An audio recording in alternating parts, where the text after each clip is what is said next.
Abramos nuestras Biblias en Génesis capítulo 1. Continuamos en un estudio de la creación, el relato de la creación, el único relato con autoridad de la creación que es dado en el primer capítulo del primer libro de la Biblia, el libro de los principios, Génesis. Permítanme leer hasta el versículo 13. En el principio creó Dios los cielos y la tierra estaba desordenada y vacía, y las tinieblas estaban sobre la faz del abismo, y el Espíritu de Dios se movía sobre la faz de las aguas. Y dijo Dios, sea la luz, y fue la luz. Y vio Dios que la luz era buena, y separó Dios la luz de las tinieblas. Y llamó Dios a la luz día, y a las tinieblas llamó noche. Y fue la tarde y la mañana un día. Luego dijo Dios, hay expansión en medio de las aguas, y separe las aguas de las aguas. E hizo Dios la expansión, y separó las aguas que estaban debajo de la expansión de las aguas que estaban sobre la expansión. Y fue así. Y llamó Dios a la expansión cielos, y fue la tarde y la mañana el día segundo. Dijo también Dios, júntense las aguas que están debajo de los cielos en un lugar, y descúbrase lo seco. Y fue así. Y llamó Dios a lo seco tierra, y a la reunión de las aguas llamó mares. Y vio Dios que era bueno. Después dijo Dios, produzca la tierra hierba verde, hierba que dé semilla, árbol de fruto que dé fruto según su género, que su semilla esté en él sobre la tierra. Y fue así. Produjo, pues, la tierra hierba verde, hierba que da semilla según su naturaleza, y árbol que da fruto, cuya semilla esté en él, según su género. Y vio Dios que era bueno. Y fue la tarde y la mañana el día tercero. Ahora permítame resumir lo que la palabra de Dios hasta aquí en Génesis ha enseñado acerca de los orígenes. Con un entendimiento claro, simple, sencillo del texto, el relato inescapable dice que el Dios eterno creó de la nada, sin material preexistente, los cielos y la tierra, lo cual simplemente significa el universo. Él creó el universo, como lo vemos ahora, en una secuencia de 6 días solares. Los primeros 3 acabamos de verlos en el pasaje que acabamos de leer. Él concluyó su creación, como lo descubriremos, en el 6º día al crear al hombre a su imagen, un ser inteligente con personalidad, con conciencia de sí mismo y cognición. Este relato de la creación, esta creación ocurrió en un periodo de una semana de días normales, alrededor de 6,000 o algo alrededor de ese tiempo de años atrás. La creación entera era madura y tenía apariencia de edad en el instante que fue creada. La muerte no existía, ni tampoco existía ningún tipo de influencia que corrompiera la creación, y la creación era buena. La muerte y la corrupción entraron a la creación por primera vez en la caída de Adán y Eva, lo cual se registra en el 3er capítulo de Génesis. Cuando ellos pecaron en desobediencia a Dios, la muerte entró en la escena. Antes de eso no había muerte. Eso significa que no pudieron haber procesos de evolución porque nada murió. Más adelante, la superficie de la tierra fue reformada drásticamente y dramáticamente por el gran diluvio universal descrito más adelante en el libro de Génesis. Un diluvio el cual rearregló a la tierra de manera cataclísmica conforme el agua se levantó literalmente por encima de las montañas, descendiendo de arriba y también saliendo desde las profundidades de la tierra. Como resultado de ese diluvio, únicamente 8 personas sobrevivieron. Noé, su esposa, sus 3 hijos y sus 3 esposas, y los animales que estaban en el arca, y a partir de ahí se llevó a cabo la población de la tierra. Ese es el registro de Génesis. La ciencia no es una hermenéutica. La ciencia no es un principio para interpretar Génesis o cualquier otro pasaje de las Escrituras. Y la precisión del relato de Génesis no es diferente de ningún otro texto bíblico. Toda la Escritura es inspirada por Dios.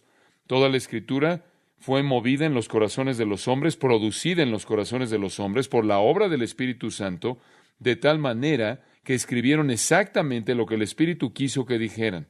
Y Jesús lo resumió cuando dijo en Juan 17:17, tu palabra es verdad. Ahora, a partir de ese cimiento, debemos concluir que cualquier forma de evolución es una contradicción y negación de la revelación clara de las Escrituras. Y me refiero a cualquier forma. Venga de un evolucionista ateo como Julian Huxley, o venga de un evolucionista teísta como Hugh Ross, cualquier forma de evolución es una contradicción y negación de la revelación clara de las Escrituras, la cual indica que en algún punto alrededor de hace 6,000 años atrás, Dios creó el universo entero como lo conocemos en 6 días de 24 horas. Solo hay una fuente del relato de los orígenes y esa es la Biblia, la palabra de Dios. Y en particular y en específico Génesis capítulo 1.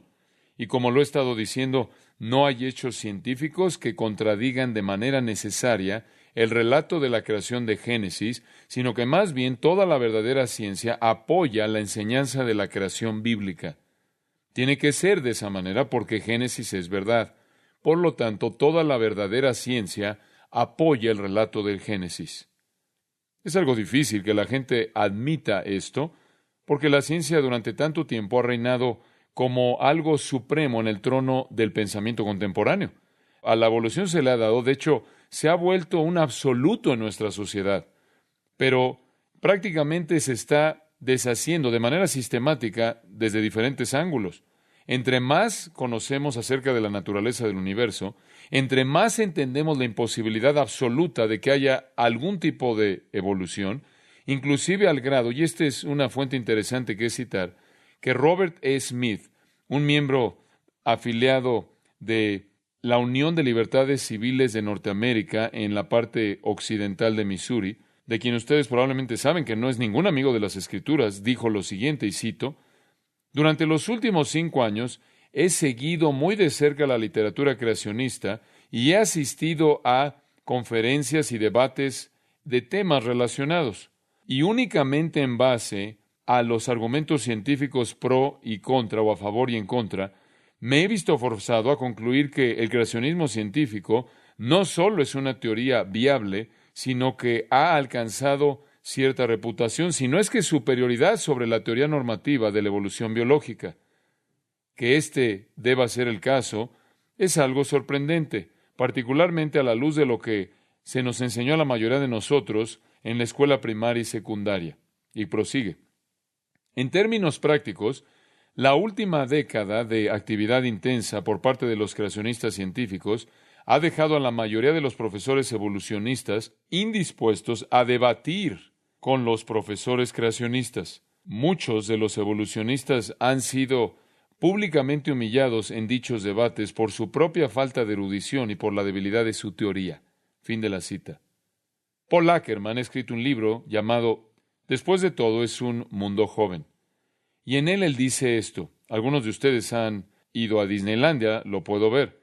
Y en el libro él dice lo siguiente, y cito: permítame ser claro en este asunto. Los evolucionistas por todo el mundo han tenido que aprender de manera difícil que la evolución no puede sostenerse frente al creacionismo de ninguna manera en una situación de debate justo e imparcial, en donde lo que está en juego son los corazones y las mentes de audiencias inteligentes, indecisas, no obstante objetivas y de mente abierta. La experiencia probará que lo mismo es el caso también en el asunto de la edad. Las creencias evolucionistas acerca del origen y el desarrollo de la vida no pueden resistir el escrutinio de una oposición informada, y tampoco los evolucionistas pueden decir que el universo ha existido durante 10 a 20 billones de años y la Tierra durante 4,5 billones de años. Retrasar el colapso de la aceptación pública de dichas declaraciones será necesario para que los científicos evolucionistas eviten cuidadosamente el debate. Fin de la cita. No pueden sobrevivir un debate y por lo tanto no van a debatir. Ahí tienen una ilustración tras ilustración acerca de la ciencia. Alguna faceta de la ciencia que apoya una tierra joven y un relato bíblico de la creación. He tratado de darle algunas conforme hemos avanzado a lo largo de nuestro estudio, y aquí hay una que para mí es algo fascinante. De vez en cuando usted ve en el reporte del clima que hay alguna indicación de cuántas gotas cayeron y se añade a 1/10 de pulgada o a media pulgada o a 3 pulgadas o lo que sea. No es una prueba muy sofisticada, la que llevan a cabo para determinar eso. Simplemente tienen un contenedor con una parte abierta y cuando llueve, miden cuánta agua está en el contenedor. De hecho, usted puede realizar esa evaluación científica. Llueve cierto número de gotas de aguas y llena el contenedor hasta cierto nivel. Después pueden salir después de que prácticamente dejó de llover y determinar cuánto llovió al medir la cantidad de agua en el contenedor. Ahora es posible, mediante ese método simple, con una pequeña modificación en su procedimiento, prácticamente convertir la medida o el medidor de lluvia en una especie de reloj. Supongamos que vivimos en un lugar en donde llueve continuamente y llueve a un paso o a un ritmo conocido. Cuando establecemos el contenedor, cuando lo colocamos afuera, en esas condiciones de lluvia continua, en un paso o en un ritmo conocido, por lo tanto, podemos saberlo al medir cuánta agua está ahí en el contenedor y determinar cuánto tiempo ha pasado. Bastante obvio. De tal manera que el contenedor con el agua se convierte en una medida de tiempo, se convierte en una especie de reloj. Entre más tiempo el contenedor ha estado afuera, más agua va a estar ahí. Entre más agua hay ahí, más tiempo ha estado afuera. Entonces podemos medir cuánto tiempo ha pasado por la cantidad de agua que está en el contenedor. Ahora, yo sé que no estoy aquí presentándoles algo que demanda mucha inteligencia. Solo quiero darles una ilustración simple. Y cuando usted ve a la gente en la parte sur de California hacer un camino, ahí trazar un camino a lo largo de una montaña, y prácticamente abren una brecha, quitan un pedazo de la montaña para hacer un camino, y ve usted la parte, el lado de esa montaña cortado, usted ve varias líneas de estratificación, líneas de estratos, o cuando va al Gran Cañón y ve las impresionantes capas de estratos geológicos que hay ahí, usted está viendo lo que los evolucionistas suponen que ha sido esta prácticamente acumulación de sedimento continua durante billones y billones y billones de años. Los evolucionistas creen esto. Ellos creen que prácticamente durante billones de años este sedimento se ha estado acumulando. Pero hay varias maneras en las que se presentan problemas para ellos, y aquí hay uno que me parece muy interesante. Los científicos le pueden decir prácticamente con qué frecuencia los meteoros inundan la Tierra. No tanto que inunden, sino que caen en la Tierra. Han medido eso durante mucho, mucho tiempo. Le pueden decir cuántos meteoros se queman en el espacio antes de que lleguen a la Tierra y cuántos meteoros, generalmente algunos muy pequeños, llegan a la Tierra cada año. Con el paso de billones y billones de años y la acumulación de sedimento, debería ser verdad que el sedimento tiene ahí mismo metido meteoros allá adentro en cada intervalo. Si la continuidad y la perpetuidad y la uniformidad de la vida del meteoro es igual a la continuidad, perpetuidad y uniformidad de todo lo demás en esta teoría de uniformidad, entonces esta Tierra ha recibido meteoros, han caído meteoros aquí durante 4,5 billones o lo vieja que sea. Y entonces podría o debería ir a los estratos y debería ir allá a la columna geológica y encontrar meteoros a lo largo de esa columna, digamos como una lluvia de meteoros, y por lo tanto como se mide la lluvia y así medir la edad de la Tierra. Lo que es interesante es que esto es lo que la información muestra. Una evaluación de toda la literatura acerca de la ocurrencia de meteoros en la roca sedimentaria realmente no presentó ni siquiera un caso de un meteorito que se encontró en algún lugar, en alguna columna geológica. El reloj de meteoritos indica que tenemos una Tierra muy joven. Todos los meteoros están en la parte de arriba. Philip Johnson ha escrito un libro fascinante llamado Darwin en juicio o Darwin juzgado. Si está interesado en más información científica, lee el libro. Él presenta evidencia científica abundante en contra de la evolución, como muchos lo hacen, muchos otros escritores. Ahora, eso es algo así como un segmento de introducción acerca del aspecto científico de las cosas. Y quiero mencionar algo más que es un asunto bíblico antes de que entremos al día 3. La pregunta siempre se hace, ¿en qué punto fueron creados los ángeles? No son mencionados en Génesis 1, entonces, ¿cómo sabemos cuándo fueron creados los ángeles? Bueno, ni Génesis, ni ningún otro texto de las Escrituras explica de manera específica cuándo fueron creados los seres angélicos. Lo que es definido es que son criaturas y que fueron creadas y que tienen un comienzo. Son inmortales. Una vez creadas, viven para siempre. Pero solo el Dios Trino es eterno, sin principio y sin fin. Los ángeles son seres creados. Ahora, algunos han sugerido que tuvieron que haber sido creados en el día 6, porque fue en el día 6 que Dios creó al hombre y a los ángeles. De acuerdo con Hebreos 1:14, fueron creados para ser espíritus ministradores, enviados para ministrar a aquellos que serían herederos de la salvación. Y debido a que fueron creados para servir a aquellos que fueron humanos y que recibieron salvación, por lo tanto, debieron haber sido creados junto con ellos en el sexto día. Francamente, ese me parece un argumento bastante débil, porque no es lo único que hacen los ángeles. No solo ministran a los santos. De hecho, si usted va al cielo en Apocalipsis 4 y 5, los encuentra haciendo ¿qué cosa? Adorando a Dios.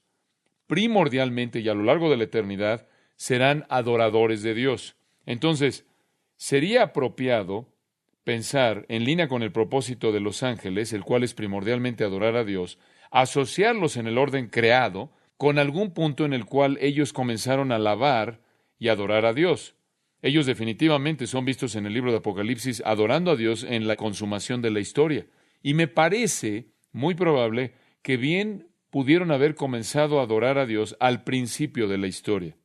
De hecho, hay un pasaje en las Escrituras al cual podemos pasar. Simplemente voy a hacer una referencia a este pasaje. Puede verlo en otra ocasión. Job 38, versículos 4 al 7. Y nos dice que los ángeles estuvieron presentes cuando fueron establecidos los cimientos de la tierra y estaban regocijándose por ello. Entonces, bien pudo haber sido que ese fue el día 1 de los cimientos de la tierra, lo cual significa la tierra sin forma y vacía, que aún no había sido formada y refinada hasta llegar a su forma final. Si significa cimientos o fundaciones, fundamentos, en el sentido de elementos y los componentes que estaban ahí. Sin embargo, no formados todavía hasta llegar a su forma final. Si fuera ese el caso, entonces los ángeles habrían sido creados en ese momento. Ahora, el Salmo 104, puede escribirlo, Salmo 104, versículos 2 al 5, habla de el resplandor de la luz de Dios durante el proceso creador original, y menciona a los ángeles apenas antes de referirse a establecer los fundamentos de la tierra. Ahora sí, el brillo o el resplandor de la luz de Dios se refiere al versículo 3, sea la luz, lo cual ocurrió en el día 1, y fue seguido por los cimientos de la tierra, y significa, por lo tanto, la formación o el moldear la tierra que ocurre, de hecho, en el día 3. Bien podría ser que los ángeles fueron creados después de esa luz brillante y antes de los fundamentos de la tierra, apuntando a esa formación de la tierra más que su identidad no formada, esa etapa de ser moldeada, la cual se llevó a cabo, como veremos, en el día 3. Entonces puede escoger, pero yo creo que los ángeles habrían sido creados por Dios, sea previo a la creación plena de la tierra, que es descrita en el primer día de la creación, para que pudieran adorar a Dios por hacer eso, o que ciertamente fueron creados antes de la formación de ese moldeo de la tierra en el día 3, cuando la tierra fue separada de las aguas, como leímos. Ahora, la pregunta de cuándo fueron creados obviamente no es lo suficientemente importante como para que Dios la incluya. Lo que es importante es saber que son creados por Dios. Son, como dice en el credo niceo, son el producto del creador de todas las cosas visibles, esto sería el mundo material, e invisibles, ese sería el mundo espiritual de los ángeles. Ahora regresemos al texto de Génesis capítulo 1. Creo que es apropiado asumir en este punto que los ángeles han sido creados y que están ahí alabando a Dios y adorando a Dios por la maravilla de lo que están viendo conforme Él está formando su creación, llevándolo a un punto de una forma maravillosa y hermosa. El versículo 1 nos da el panorama. En el principio creó Dios los cielos y la tierra. Eso simplemente es un panorama de todo. El versículo 2 entonces regresa a describir cómo hizo Él eso. Obviamente incluye todos los elementos y todos los componentes. Ex nihilo, de la nada, Él hizo todos los materiales necesarios a partir de los cuales iba a formar su universo. Y después vino la tierra en su condición preliminar, vacía, esto es, desordenada y vacía, esto es, estaba en un estado de caos, todavía no estaba en el orden, en el estado de orden que sostendría o sustentaría la vida y todavía no estaba habitada. Y Dios entonces, creando esa tierra, rodeada por oscuridad, añade luz a ella en el versículo 3. Y entonces tiene usted esta tierra no formada, deshabitada, una especie de elementos compuestos que todavía no habían sido arreglados o ordenados en su forma final, y tiene esto rodeado por oscuridad hasta que la luz es creada que la rodea. Y entonces, en el día 2, comenzando en el versículo 6, Dios crea los cielos. La tierra está rodeada por agua, como recordaremos, claramente se nos indica en el versículo 2. La tierra está rodeada por agua. Dios, entonces, parte eso y envía parte de esa agua hacia arriba, y me parece que la mejor manera de entender eso es que el agua sube más allá de los cielos estelares, porque el espacio entre el agua de arriba y el agua de abajo es llamada expansión o espacio, es llamada cielo, y es donde la luz está, y es donde más adelante estarán los cuerpos celestes, los cuerpos estelares, el sol, la luna, las estrellas, todos colocadas ahí. Entonces, parte de esa agua va a los fines infinitos del universo de alguna manera. Realmente no sabemos exactamente cómo explicar todo eso. Nada más de eso es lo que está en Génesis, y nada más de lo que está en Génesis es una justificación para ser dogmático. Pero Dios entonces deja la tierra aún inmersa en agua, pero ha creado un cielo que es entonces llenado con luz cuando llega usted al final del día 2. La tierra todavía está despoblada, no es habitable y no está todavía en su forma final sino hasta el día 3. Antes de que vayamos al día 3, solo quiero meter algo aquí para que usted lo piense. El día en el que Dios creó la expansión, se llevó a cabo este movimiento cataclísmico tremendo de agua que salía de la tierra y literalmente se movió a los extremos de la infinidad del cielo. Esta gran expansión que conocemos como espacio, la gran expansión que conocemos como el cielo, toma su forma y llegó a existir. Simplemente imagine usted la velocidad con la cual los cielos infinitos enteros fueron creados. Poco más adelante, cuando hablemos de estrellas, vamos a hablar de qué tan vasto es el espacio exterior. Simplemente asombra nuestra mente. Y todo eso que existió de manera instantánea, el universo completo vasto. La ciencia ha llegado al punto en el que tiene que reconocer esto. Hay pistas científicas, la llaman la teoría del Big Bang. Nos gusta llamarla el gran Dios, la teoría del gran Dios. Sabemos que fue un gran Dios. Piensan que fue un Big Bang, un tipo de explosión grande. Y la revista del mundo, World Magazine, registra esto. La evidencia científica para el Big Bang se vuelve más y más teológica, de acuerdo con la cosmología de inflación cósmica. La idea es que de alguna manera el universo entero simplemente hizo esto. Un señor Greg Easterbrook explica, y cito, el universo entero explotó de un punto sin contenido alguno y sin dimensiones, esencialmente expandiéndose instantáneamente hasta llegar a un tamaño cosmológico. Esto es lo que ahora está siendo enseñado en Stanford, en el Instituto de Tecnología de Massachusetts y otras escuelas de las más importantes en el área de las ciencias naturales. Esta explicación del comienzo del universo prácticamente tiene una semejanza aterradora a la idea teológica tradicional de la creación ex nihilo, de la nada. Fin de la cita. El señor Easterbrook cita a uno de los astrónomos más importantes del mundo, Alan Sandage, de los observatorios de la institución de Carnegie, diciendo lo siguiente, y cito, el Big Bang solo puede ser entendido como un milagro. Fin de la cita. El día 2 fue un Big Bang llevado a cabo por un gran Dios, fue una gran explosión llevada a cabo por un gran Dios, quien instantáneamente creó el universo. Ahora tenemos una tierra no formada, tenemos luz y tenemos un universo vasto. Y al llegar al día 3 en el versículo 9, dijo también Dios, júntense las aguas que están debajo de los cielos en un lugar. Note usted ahí, júntense las aguas que están debajo de los cielos. Ahora, esas serían las aguas que todavía están en la tierra. Las otras aguas prácticamente están arriba de los cielos como contraste. Y el lenguaje aquí de manera clara indica eso. Y dice aquí, júntense las aguas que están debajo de los cielos en un lugar y descúbrase lo seco. Y fue así. Ahora, Dios en el día 3 va a darle forma a la tierra. Y comienza el versículo 9, como siempre en el relato de Génesis, dijo también Dios. Lo vuelve a ver en el versículo 11, después dijo Dios. Y en el versículo 14, dijo luego Dios. Y en el versículo 20, dijo Dios. Y entonces, así ha sido también en el pasado, versículo 2, versículo 3, y dijo Dios. Versículo 6, luego dijo Dios. Todo existe de la nada por el hecho de que Dios simplemente hable y entonces exista.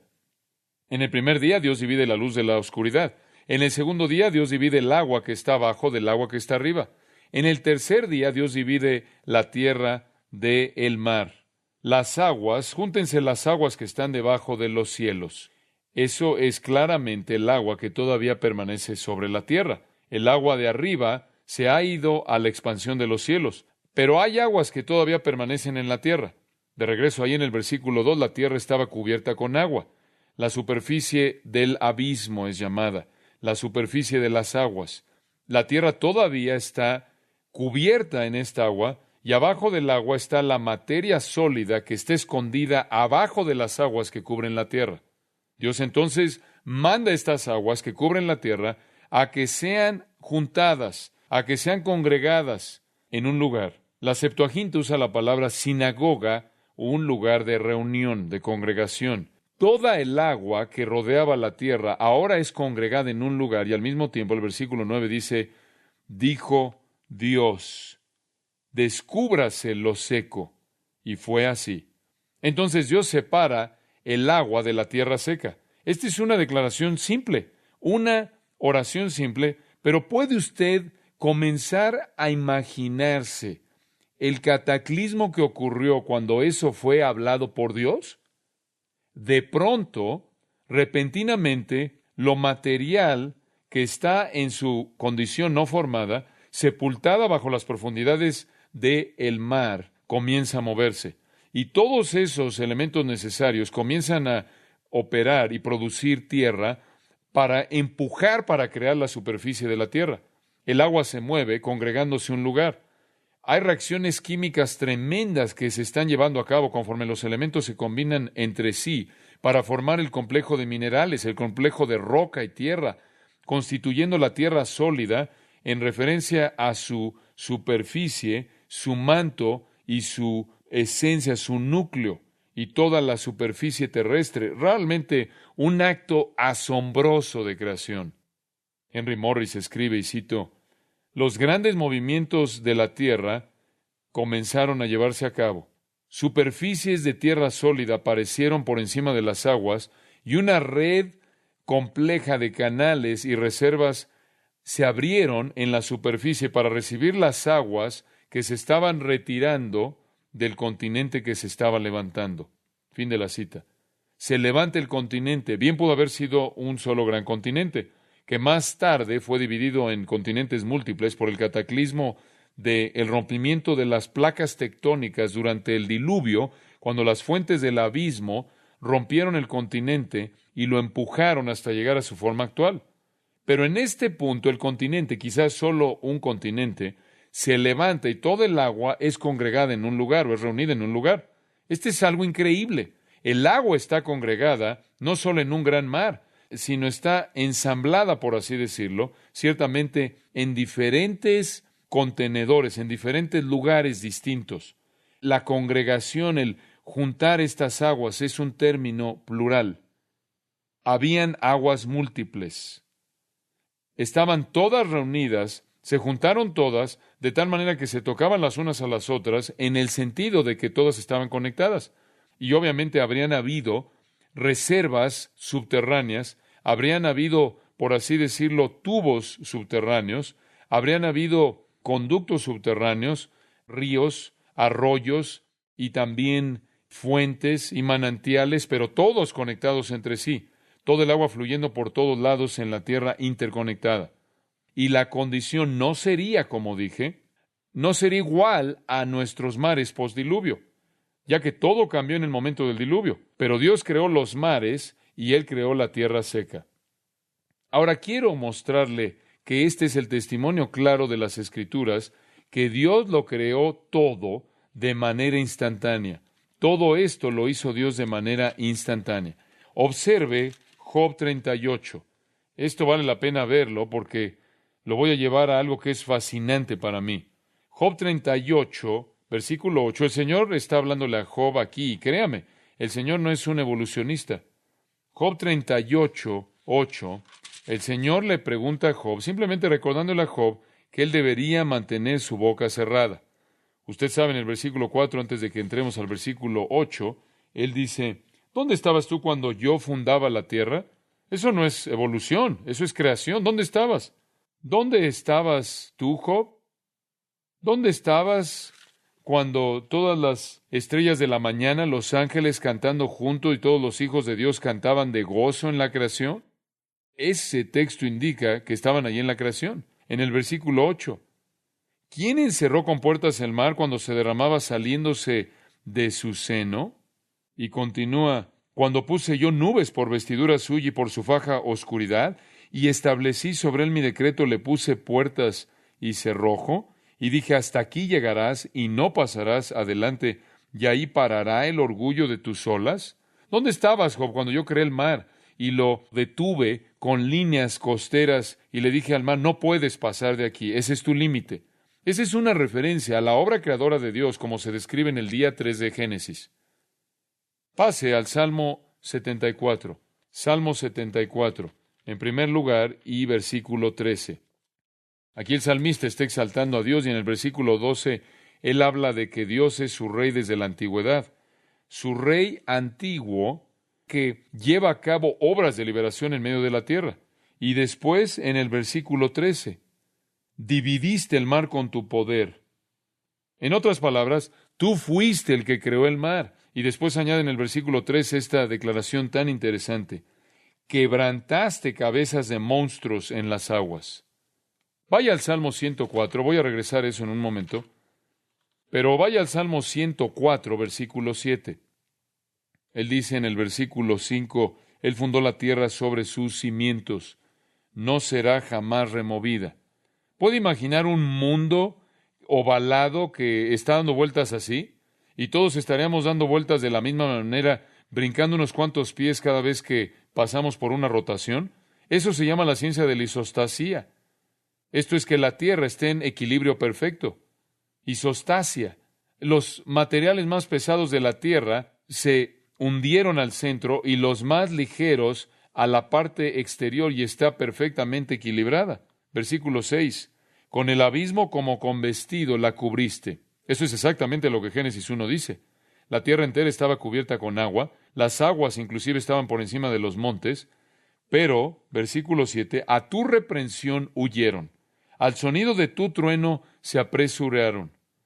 Subieron los montes, descendieron los valles, al lugar que tú les fundaste.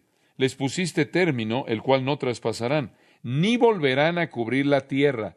Ciertamente eso se podría referir a la obra de la creación de Dios. También podría referirse a lo que Dios hizo después del diluvio que había cubierto la tierra. Y creo que yo me inclino hacia el hecho de que se refiere a la creación, debido a la descripción de Él estableciendo la tierra en el versículo 5 y cubriendo la tierra con agua en el versículo 6 como con vestidura. Creo que este es contexto de creación. Y el lenguaje del salmista está describiendo lo que sucedió cuando Dios prácticamente hizo que la tierra seca apareciera y separó el mar. El versículo 10 continúa con el mismo contexto de la creación. Tú eres el que envía las fuentes por los arroyos, van entre los montes. Y entonces, eso de nuevo es una declaración de creación. En Proverbios capítulo 8, y noten que esta es literatura de sabiduría. En Job y Salmos y Proverbios tiene cierto diseño poético. Pero en Proverbios capítulo 8, versículo 27, está hablando de la sabiduría personificada aquí. Y el versículo 27, de hecho usted puede regresar a su naturaleza eterna. Dios en el principio poseía sabiduría. Versículo 22, ya de antiguo, antes de que los montes fuesen formados, antes de los collados, versículo 25, y de nuevo es en este contexto de creación, versículo 26. No había aún hecho la tierra ni los campos, ni el principio del polvo del mundo. Cuando formaba los cielos, allí estaba yo, dice la sabiduría.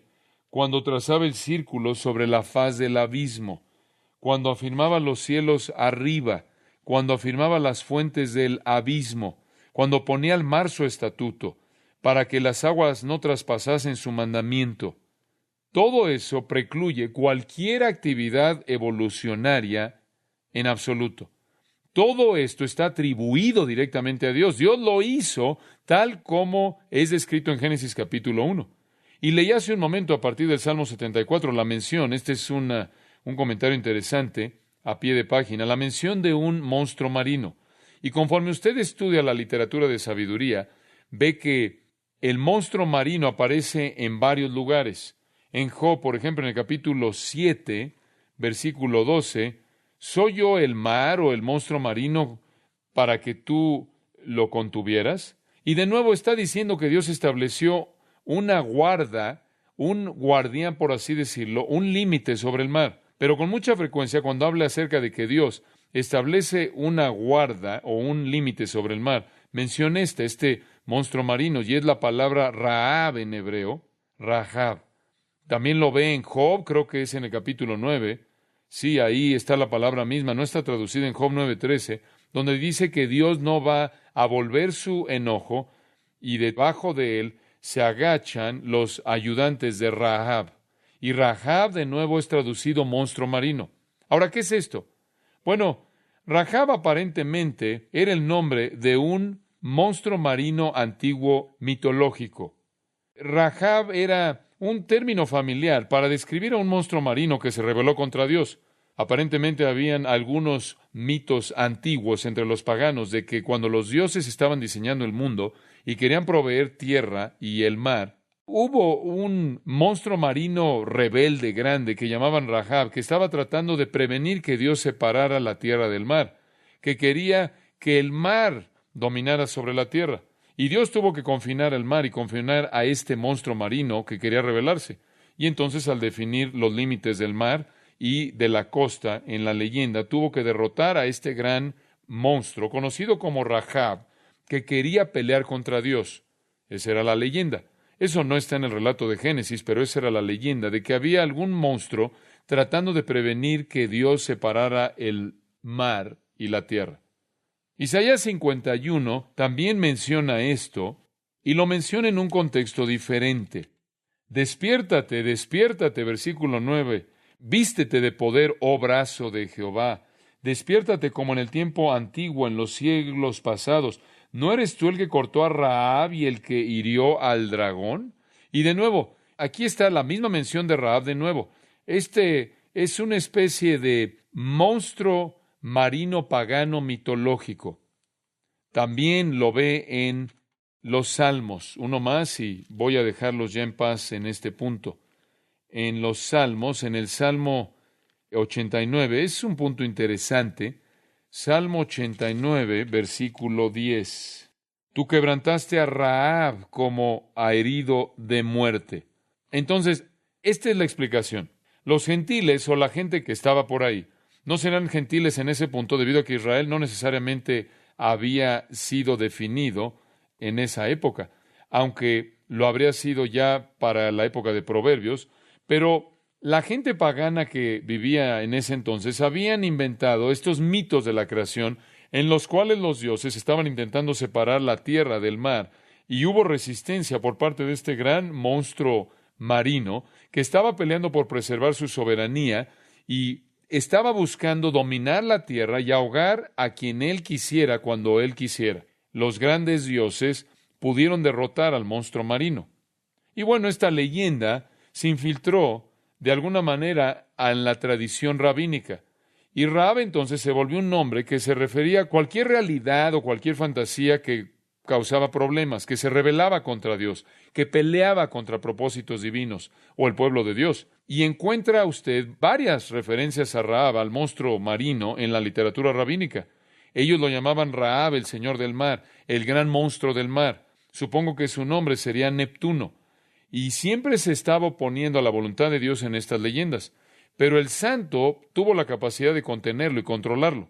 Y parece como si los judíos entonces tomaron la idea de Rahab y la convirtieron en una especie de metáfora para cualquier cosa que se resistía al poder de Dios, cualquier cosa real o cualquier cosa en la fantasía que resistía el poder de Dios. Y usted encuentra las referencias a Rahab, como la señalé, a lo largo de la literatura de sabiduría en el Antiguo Testamento. Lo que me parece interesante acerca de esto es que cuando usted llega al relato de Génesis y el relato de la creación, no hay Rahab, no hay monstruo marino, no hay otro poder existente, no hay otra fuerza existente o deidad existente en forma de monstruo marino. Lo que usted tiene en Génesis es un relato cuidadosamente detallado, creíble de la creación, con ningún elemento poético, ni legendario, ni mitológico en absoluto. Y el mismo hecho de eso, creo yo, actúa como una protesta en contra de esos mitos antiguos que tendían a corromper inclusive la manera de pensar de los judíos conforme pasó el tiempo. La Torá, la ley de Dios, Génesis lo presentaré así. El que esté lejos de ustedes el pensar, como algunos paganos lo piensan, que el mar está lleno de poder autónomo divino que peleó, por así decirlo, contra el creador del universo. Que esté lejos de ustedes imaginar como algunos poetas israelitas cuentan que el mar se rehusó a cumplir con la voluntad de su hacedor y que Dios se vio forzado a someterlo y lo forzó a obedecer. Es verdad que la Torá registra que Dios estableció un lugar fijo para las aguas del mar, pero esto no fue hecho por algún tipo de contención de la voluntad del mar que buscaba rebelarse contra Dios, el Dios del cielo. Dios simplemente dijo: júntense las aguas que están debajo de los cielos en un lugar, y fue así. Ahora dije todo eso simplemente para refutar a esos críticos de Génesis que quieren convertir este texto en leyenda o mito o darle algún tipo de licencia poética sin base. El escritor de Génesis de manera meticulosa evitó hacer algún uso de algún tipo de leyenda bien conocida que inclusive aparece en otra literatura, como la literatura de la sabiduría, e inclusive se hace referencia por el profeta Isaías. Él la usó de manera metafórica para hablar de cualquier cosa que produce rebelión y produce problemas. No hubo dicha batalla. Dios lo dijo y fue así. De regreso a Génesis, entonces, versículo 9, júntense las aguas que están debajo de los cielos en un lugar. Eso habría incluido los lagos subterráneos, los ríos subterráneos, y los arroyos, y los manantiales, y los pozos, todos interconectados, y la tierra probablemente en un continente grande, masivo. Y por cierto, solo como nota a pie de página, si usted toma los continentes de la tierra y los empuja, prácticamente encajan casi de manera perfecta, casi como si se hubieran roto y se hubieran dividido. Y entonces el versículo 10 nos dice que Dios nombró lo que él había hecho. Y llamó Dios a lo seco tierra, y a la reunión de las aguas llamó mares. Y vio Dios que era bueno. Era bueno. Así había sido. Lo dijo desde el principio, cuando Él creó la luz y hubo luz.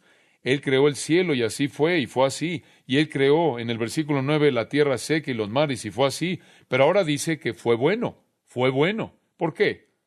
Porque ahora era habitable. Ahora era habitable. La luz era buena en y por sí misma, de acuerdo con el versículo 4, pero la tierra ahora se volvió buena. Y después las plantas, versículo 12, fueron buenas. Y versículo 18, los cuerpos en el cielo fueron buenos. Y versículo 21, todo lo que Él hizo en el mar y en el aire fue bueno. Y versículo 25, todos los animales fueron buenos. Y versículo 31, Él hizo al hombre y vio todo lo que había hecho y era bueno en gran manera. Ahí no hay pecado, no hay muerte, es solo bueno. Entonces, para el momento en el que usted llega en donde estamos, en el versículo 10, usted tiene el universo tripartita. Tripartita significa tres partes: tierra, mar y cielo. Ese es el universo creado. Y fue bueno, y Dios podía decir que era bueno, porque había alcanzado el punto en el que podía contener y sustentar la vida. Y entonces Dios entró a la segunda fase de la creación en el día 2, versículo 11. Después dijo Dios: produzca la tierra hierba verde, hierba que dé semilla, árbol de fruto que dé fruto según su género, que su semilla esté en él, sobre la tierra. Y fue así. De nuevo le recuerdo que existió porque Dios lo dijo. Él habló y existió. Versículo 11. Siempre y de manera inequívoca Dios habla y hace que exista. Y esta es la vegetación. Versículo 11. Produzca la tierra hierba verde. Ahora, creo que esa es una categoría general y hay dos partes en esa categoría. Hay plantas, versículo 11, y árboles. La vegetación es dividida en dos partes: plantas y árboles. Ahí en el versículo 29, Dios dijo: he aquí que os he dado, hablándole al hombre, toda planta que da semilla, que está sobre toda la tierra, y todo árbol que hay fruto y que da semilla, os serán para comer. Entonces, Dios divide aquí la vegetación en dos partes: plantas y árboles. ¿Y cuál es la diferencia? La diferencia es que la planta tiene la semilla en ella y el árbol tiene la semilla en su fruto. Eso es claramente indicado en el versículo 11.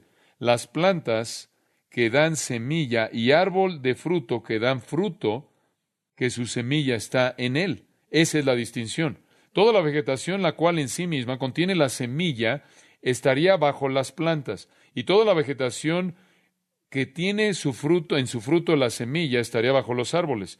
Y tan pronto como el material inanimado estaba listo para sustentar la vida, sin retraso alguno, la vida en su forma más simple fue creada con la intención de ser el alimento de la vida más elevada, de formas de vida más elevada que estaban por venir. Ahora, quiero que observe que en primer lugar, al describir las plantas, dice de ellas en el versículo 11, hierba verde, hierba que dé semilla. Y lo repite en el versículo 12, hierba que da semilla. Y después en el versículo 29 lo dice, planta que da semilla. Él continúa repitiendo la característica para que sepamos, y esto es tan importante, que la vegetación era capaz de ¿qué? ¿Qué? Reproducción. Ese es el punto. Él hizo vegetación totalmente crecida, totalmente madura, con semilla en ella que pudiera dispersarse. Una de las grandes maravillas del mundo es la ciencia de la dispersión de las semillas. Vi un video entero acerca de eso que prácticamente es absolutamente asombroso ver cómo Dios diseñó que las semillas se dispersaran. Y prácticamente es llevada a cabo inclusive por las aves, por los pájaros en su propio patio, en su jardín de atrás. Inclusive se intenta hacer a través de su automóvil y en su cabeza. La dispersión de semilla prefertilizada es muy eficiente. Hay diferentes maneras también de hacerlo fuera de esa. Una de las obras maravillosas del viento es la dispersión de la semilla. La ciencia entera de la dispersión de la semilla es realmente fenomenal. Las plantas entonces fueron hechas por Dios no como semillas, sino como plantas crecidas ya maduras que contenían semillas que podían entonces multiplicarse. Esa es la manera en la que la creación entera fue hecha. Y le recuerdo otra vez eso. Fue hecha madura. Cuando el hombre fue creado, no fue creado como un infante que tenía que crecer. Fue creado como un hombre ya maduro. Todo fue creado maduro, ya en estado, digamos, adulto. Ahora, esto nos presenta un punto interesante, y creo que también va a pensar que esto es fascinante. Hubieron plantas hechas por Dios que tenían semillas en ellas. Pase al capítulo 2, versículo 5 por un minuto, porque si no explico esto, alguien me va a preguntar. El versículo 4 habla del relato de la creación de la tierra, el relato de la creación de los cielos y la tierra. Cuando fueron creados en el día del Señor, Dios hizo la tierra y los cielos. Ahora versículo 5. Y toda planta del campo antes que fuese en la tierra, y toda hierba del campo antes que naciese, porque Jehová Dios aún no había hecho llover sobre la tierra, ni había hombre para que labrase la tierra. Ese es un versículo interesante. ¿Cómo puede usted decir? ¿Cómo encaja esto? Ningún arbusto estaba todavía en la tierra. Bueno, hubo un tiempo en el que no habían arbustos. Hubo un tiempo breve cuando la tierra estaba formada y fue no sé cuánto tiempo. En un día de 24 horas, Dios esperó, después de haber moldeado la tierra, después de haber separado la tierra del mar, antes de que colocara las plantas en él. Pero no había arbusto o planta en la tierra. Hubo un tiempo en el que no hubo arbusto del campo en la tierra y ninguna planta de la tierra todavía había germinado. Podría decir, bueno, seguro eso fue previo al segundo acto creador en el día 3. Pero el problema con eso es que la razón se explica en el versículo 5.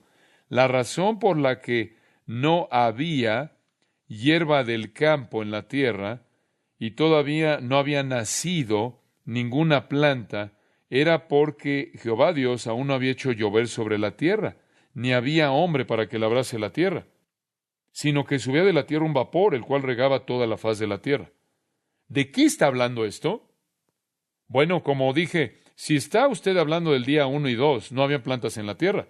No habían plantas en el campo, no había planta en el campo, pero ¿cómo entonces esto se conecta con el hecho de que el Señor no había enviado lluvia y que estaba regando la tierra con un rocío? ¿Y cómo se conecta o se relaciona con el hecho de que no había hombre para cultivar la tierra? Este es lenguaje bastante específico. Permítame darle la respuesta correcta.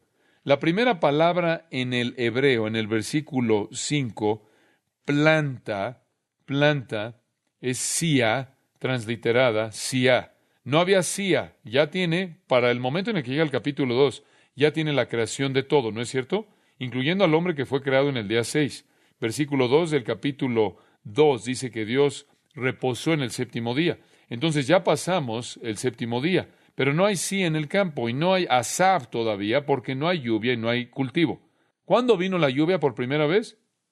En el diluvio. ¿Y cuándo fue la primera vez que alguien cultivó algo? ¿Después de qué? Después del pecado de Adán. Entonces, lo que tiene usted aquí no es una descripción de algo durante la creación, sino una descripción de algo después de la creación, pero antes de la caída y antes de la lluvia. Y si usted lo ve con mayor atención, la palabra sia, y necesitamos encontrar un uso para esto que tiene sentido. Vaya al versículo 18 del capítulo 3. En el capítulo 3, versículo 18, usted tiene, claro que en el capítulo 3, el pecado y la caída y la maldición, y lo que Dios hizo cuando maldijo a Adán, versículo 17, hacia el final del versículo dice prácticamente ahí en Génesis 3, maldita será la tierra por tu causa, con dolor comerás de ella todos los días de tu vida. Ahora observe los versículos 18 y 19. Espinos y cardos te producirá. Versículo 18. Y comerás plantas del campo. Con el sudor de tu rostro comerás el pan hasta que vuelvas a la tierra, porque de ella fuiste tomado, pues polvo eres y al polvo volverás. Allí en el versículo 23, lo sacó Jehová del huerto del Edén, para que labrase la tierra de que fue tomado. Entonces, espinos y cardos son sinónimos con sia, y plantas con asab. El asab del campo sería el trigo y la cebada y otras que fueran cultivadas cuando el hombre comenzara a cultivar la tierra. Y la sia del campo serían los espinos y cardos que crecen y crecen, creo que podríamos decirlo así, como castigo en donde quiera que la tierra no es cultivada apropiadamente. Y crecen particularmente bien cuando llueve. Él está describiendo este mundo maravilloso que fue regado por un rocío sobre la superficie de la tierra.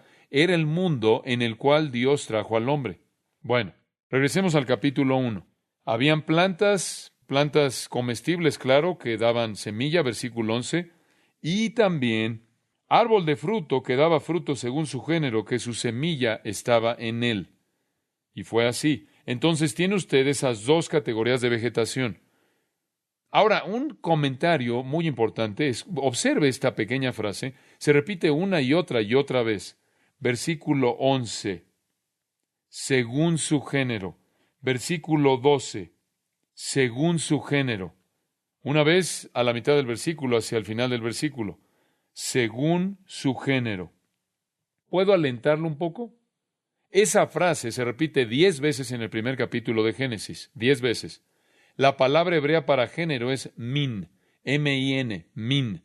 Lo que indica son limitaciones de variación. Una planta únicamente puede producir algo de su propio tipo, de su propio género. Un árbol solo puede producir algo de su propio género. Solo tiene la capacidad de funcionar en base al código genético que está en él. Ahora, sea que el género hebreo corresponda a nuestra palabra geno, gen, o nuestra palabra especie, o nuestra palabra familia, o nuestra palabra fila, o lo que usted quiera usar. Y estoy acordándome de palabras de mi clase de universidad y no tengo idea de lo que significan. Pero sea lo que sea que significa la palabra min, sea lo que sea que corresponde en español, lo que hace es eliminar cualquier posibilidad de un proceso evolucionario, porque lo que la planta es y lo que el árbol es, solo puede reproducir conforme a su género. Decir que todas las cosas vivas vienen de un ancestro en común es refutado por la frase que se repite 10 veces según su género, según su género. Solía ilustrar esto con alumnos de universidad al hablarles de los aminoácidos. Digo, esto se vuelve tan individual que estás constituido por aminoácidos y su cuerpo, no importa en dónde lo coloca, solo va a reproducir más de usted. De hecho, si pone demasiado de usted, va a reproducir más de usted de lo que usted quiere ver. Pero los aminoácidos son llamados los bloques de construcción de la vida. Ahora usted podrá decidir que usted va a comer pollo rostizado, pollo frito el resto de su vida. Y 20 años a partir de hoy, usted no sería un pollo. Ninguna combinación de aminoácidos de pollo y de aminoácidos humanos va a producir a un pájaro grande, un avestruz. Lo único que jamás va a producir es más de usted, no importa lo que entre. Esto es según su género. En el capítulo maravilloso de la resurrección, en 1 Corintios 15, versículo 38, Dios da un cuerpo. Bueno, regrese ahí un poco. Ahí en el versículo 36, lo que tú siembras no se vivifica, sino muere antes. Versículo 37, y lo que siembras no es el cuerpo que ha de salir, sino el grano desnudo, ya sea de trigo o de otro grano. Pero Dios le da el cuerpo como Él quiso, y a cada semilla su propio cuerpo. No toda carne es la misma carne, sino que una carne es la de los hombres, otra carne la de las bestias, otra la de los peces, y otra la de las aves. Y Dios está diciendo que hay distinciones. Hay diseños que van más allá de lo que cualquier organismo vivo puede pasar. Lo digo de esta manera. Hay diseños que no pueden pasar ningún organismo vivo. El significado de semilla puede ser fácilmente entendido. Semilla es claramente la capacidad de reproducir una forma de vida a su propia semejanza o en su propia semejanza. Henry Morris dice, y cito, en cada organismo creado se encuentra implantada una semilla programada para capacitar la replicación continua de ese mismo organismo. El entendimiento moderno de las complejidades extremas de la llamada molécula del ADN y el código genético contenido en ella ha reforzado la enseñanza bíblica de la estabilidad de los géneros. Cada tipo de organismo tiene su propia estructura única de ADN y solo puede especificar la reproducción de ese mismo género. Hay una tremenda cantidad de potencial de variación dentro de cada género, facilitando la generación de individuos distintos e inclusive de muchas variedades dentro del género.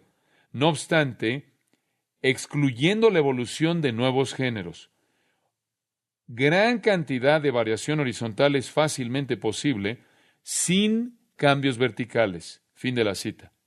Digo, mire a su alrededor. Observe a la gente que lo rodea aquí. Observe lo diferente que es. Gente que se ve de manera muy diferente y todos son personas. Los límites exactos de género pueden ser un poco más desafiantes. Exactamente no sabemos lo que Génesis quiso decir, pero sabemos que fueron establecidos límites. Y entendemos eso. Los organismos debían mantenerse dentro de su propio género. lo más grande que podríamos decir es que las aves permanecen siendo aves, y los animales permanecen siendo animales, y los peces permanecen siendo peces, y los reptiles siguen siendo reptiles, y los insectos siguen siendo insectos. Y eso en sí mismo detiene el proceso entero de la evolución. Así es como Dios creó. Entonces, ya hemos hablado de genética y cómo la genética garantiza que no puede ocurrir evolución alguna. Es absolutamente imposible. Michael Behe, a quien mencioné que escribió La caja negra de Darwin, no es cristiano, pero está cuestionando literalmente todo acerca de la evolución. Y él concentra 2 capítulos en su libro para mostrar que entre más se aprende acerca de la complejidad asombrosa de la estructura celular, la teoría de la evolución química se está volviendo más y más imposible. Él dice, esto es el sueño prebiótico del químico. Entonces, ¿qué es lo que tiene? Regrese al texto. En Génesis 1, 11 y 12 tiene toda la vida vegetal original, y no solo tiene su origen, sino que también tiene su continuidad ordenada fija por medio de ciertas semillas y géneros que perpetúan esa vida. Nunca una planta ha evolucionado en algo más elevado, solo en el canal de ciencia ficción, no en realidad. Y de hecho, si usted estudia las mutaciones y el cambio en la genética, siempre es negativo, siempre es negativo, siempre es descendente. El estudio de las moscas de fruta ha sido algo que los evolucionistas han convertido en el estudio de su vida, porque las moscas de la fruta tienen una vida muy corta que pueden observarla a lo largo de muchas generaciones. Y la teoría es que puede haber suficientes generaciones para ver cambio, como para ver el proceso de evolución tomando lugar o llevándose a cabo. El único problema es que toman estas moscas de la fruta y para hacerlas mutarse rápidamente, las bombardean con radiación, las llenan de radiación. Y la radiación, la exposición al calor, químicos, y la radiación puede crear mutaciones, sabemos eso. Eso es verdad. Entendemos que inclusive en la química de la radiación que es usada con respecto al cáncer, tiene la capacidad de causar que las células sean matadas y que cambien. Pero las mutaciones no crean estructuras nuevas. Puede tener en el estudio de las moscas de la fruta prácticamente alas que no están totalmente formadas, alas más grandes, alas más pequeñas. Puede tener 2 pares de alas, pero no tiene un nuevo tipo de ala. Ni la mosca de la fruta se convierte en una abeja. Por cierto, las mutaciones son muy raras. Y es afortunado porque virtualmente todas son dañinas. Todas van en declive. Y en la mayoría de los casos las mutaciones nunca pueden siquiera sobrevivir. Esa es la razón por la que la evolución ha sido llamada la ciencia libre de hechos. Pensé que le gustaría a usted escuchar eso. Entonces, ¿qué estamos aprendiendo? Génesis 1:1 al 12 nos muestra que el agente inteligente es el Dios vivo, quien en el tercer día de la creación separó el mar de la tierra e hizo que la vida de las plantas naciera de la tierra. 2 categorías: plantas que tienen su semilla en ellas, árboles que tienen sus semillas en el fruto que viene de ellas, y por lo tanto pueden replicarse a sí mismas a lo largo del fin del tiempo, siempre y cuando existan una especie dada. Dios lo vio en el versículo 2 y vio que era bueno. Y después Dios concluye en el versículo 13. Y fue la tarde y la mañana el día tercero. Y hubo Ereb y hubo Boker. Hubo un día de 24 horas, esto es tan claro, esos términos, tarde y mañana, son usados más de 100 veces en el Antiguo Testamento y siempre se refieren a un día de 24 horas. Dios lo hizo en el tercer día. Permítame concluir. Job 26, versículo 7. Dios es el objeto de esto. Él extiende el norte sobre el vacío. ¡Qué declaración! Él extiende el norte sobre el vacío. Él cuelga la tierra sobre nada. Ata las aguas en sus nubes, y las nubes no se rompen debajo de ellas. Él encubre la faz de su trono, y sobre él extiende su nube. Puso límite a la superficie de las aguas, hasta el fin de la luz y las tinieblas. Las columnas del cielo tiemblan y se espantan a su reprensión. Él agita el mar con su poder y con su entendimiento hiere la arrogancia suya. Su espíritu adornó los cielos, su mano creó la serpiente tortuosa. He aquí estas cosas son sólo los bordes de sus caminos. Y cuán leve es el susurro que hemos oído de él. Pero el trueno de su poder, ¿quién lo puede comprender? Cuando Dios, Él está hablando de la lluvia, y cuando Dios irrumpe la oscuridad con luz y lluvia y tormentas y relámpagos y furia y todo esto, solo estamos oyendo un susurro leve, una indicación débil de su inmenso relámpago incomprensible. Solo estamos viendo los bordes de sus caminos. ¡Qué Dios tenemos! Padre, te damos gracias de nuevo por la palabra que nos da luz en esta área tan importante y urgente de la creación. Gracias por esta tremenda porción de las Escrituras y que te adoremos aún más por la grandeza de tu poder, que llama estas cosas para que existan, que hace que existan cuando no existían. Tú eres el Creador, tú eres nuestro Señor y Salvador y nuestro gran Redentor y nuestro amigo, un amigo de pecadores. Qué gloriosa verdad es esta. Gracias, gracias. Amén.